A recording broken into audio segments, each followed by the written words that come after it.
بسم اللہ الرحمن الرحیم۔ کتاب بخاری شریف، حدیث نمبر 1044۔ رسول اکرم صلی اللہ علیہ وآلہ وسلم کے زمانے میں سورج گرہن ہوا تو آپ نے لوگوں کو نماز پڑھائی۔ پہلے آپ کھڑے ہوئے تو بڑی دیر تک کھڑے رہے، قیام کے بعد رکوع کیا اور رکوع میں بہت دیر تک رہے، پھر رکوع سے اٹھنے کے بعد دیر تک دوبارہ کھڑے رہے، لیکن آپ کے پہلے قیام سے کچھ کم۔ پھر رکوع کیا تو بڑی دیر تک رکوع میں رہے، لیکن پہلے سے مختصر۔ پھر سجدے میں گئے اور دیر تک سجدے کی حالت میں رہے۔ دوسری رکعت میں بھی آپ صلی اللہ علیہ وآلہ وسلم نے اسی طرح کیا۔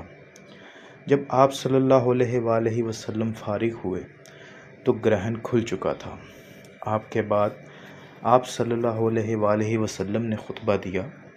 اللہ تعالیٰ کی حمد و ثنا کے بعد فرمایا کہ سورج اور چاند دونوں اللہ کی نشانیاں ہیں اور کسی کی موت و حیات سے ان میں گرہن نہیں لگتا۔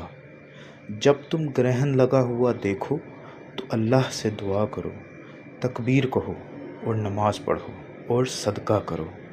پھر آپ صلی اللہ علیہ وآلہ وسلم نے فرمایا، اے محمد صلی اللہ علیہ وآلہ وسلم کی امت کے لوگوں، دیکھو اس بات پر اللہ تعالیٰ سے زیادہ غیرت اور کسی کو نہیں آتی کہ اس کا کوئی بندہ یا بندی زنا کرے۔